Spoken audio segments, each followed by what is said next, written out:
Could the pressure to sleep be the very reason that you aren't sleeping? Well, in this video, I'm going to talk to you about ways that I used to place pressure on myself, hidden ways that you might be placing pressure on yourself that is preventing you from sleeping. Now, if you would like my 15-minute reset guide, it's a way to kind of release pressure, reset, I call it the 15-minute reset, then comment the word reset below. And for those of you who don't know me, my name is Caitlin. I have been helping people since 2021 overcome chronic insomnia when nothing has worked before. Now, if you are ready to let go of that pressure, let's go ahead and get started. And yes, I am still injured and non-weight bearing on my legs, so I am stuck in bed. But that's okay. Okay, so what is pressure? I mean, obviously we know what pressure is, but we can place pressure on ourselves when we can't sleep in so many ways. This can be from things like, I need to sleep now. I need to get sleep so that I can have a good day. I have to sleep tonight so that I can do good at my job tomorrow. I have to sleep to be a good mom. I have to sleep so that I can do good in school. I don't know. There's so many different ways that we can place pressure on ourselves, and it really stresses us out. It raises our hyperarousal levels, and it can make things so challenging. Other ways can be from like supplements or pills or gadgets or any kind of sleep effort, because we'll take a pill like magnesium, for example, and we're like, okay, this has to work. That right there is pressure. And then it gets closer to bedtime or when you want to be asleep. You're like, it's not working yet. What's going on? I need it to work. Pressure rises even more.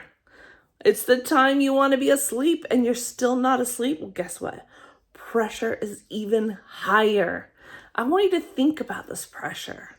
Does that sound like it's going to help you sleep? Or it might prevent you from sleeping? It's probably going to prevent you from sleeping, right? So we need to reduce that pressure. Other ways this can happen is by like looking at the clock.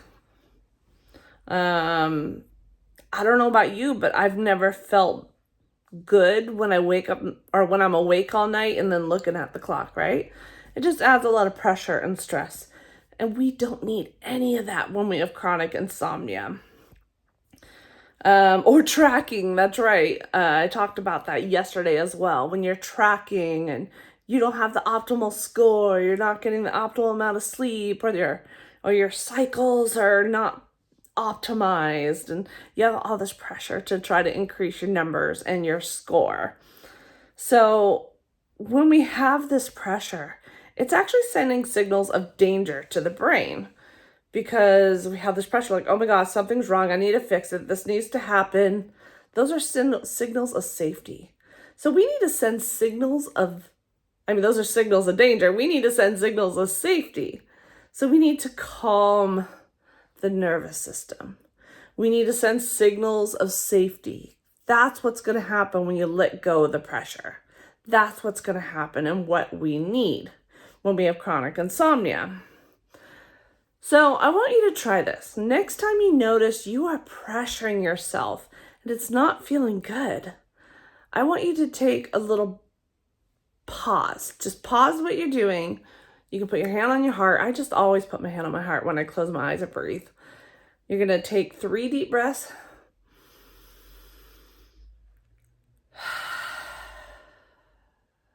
Again.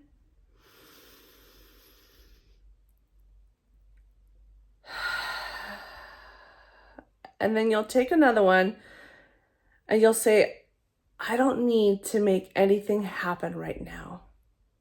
I am safe. Or it can be personalized to what you're pressuring yourself for. Like if it's to get through the day, like, I don't need to make anything happen. I can get through the day. If I don't fall asleep tonight, if I don't get a lot, I know I can get through. You just talk yourself through it. Yes, I'll be tired. but I can get through, and I can take extra breaks, and I can rest, things like that. And just kind of look through all the different ways that you're pressuring yourself and find ways to let them go. You can look for evidence why maybe they aren't true. Maybe like the good day. I have gotten through many days just fine. I've gotten through every single day, actually. If you look at the past, you've been through every single day and you have gotten through. You have gone through every single day of your work. Maybe even did a really good job on projects or whatever's going on at your work on little to no sleep. I worked as a nurse and only got less than an hour of sleep on average per day if you spread it out on 7 days. I had 12-hour days. I've had 18-hour days on no sleep. So you can do it. You can get through it. It sucks. It doesn't feel great. I'm not saying you'll be fine and like, oh, I'm happy and I feel good. No, you might be tired, but you can take extra breaks. You can rest. You can take moments to get out into the fresh air, get some sunlight, make sure you hydrate, things like that, and take care of yourself. And you can get through the day. You can even have a good day. So that's it. If you do want my 15-minute reset where it teaches you, like, let go of that pressure and bring you back in the now, and it helps you calm that nervous system and kind of reset. If you want that, comment the word reset below, because that is so important if you want to be able to overcome insomnia, start getting more sleep, because you need to teach safety to the brain.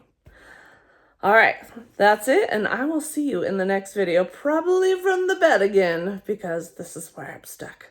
Oh, and by the way, my tripod and everything is over there, and I can't get to it because I can't walk on my leg, and my husband isn't home, so I'm holding this in my hand.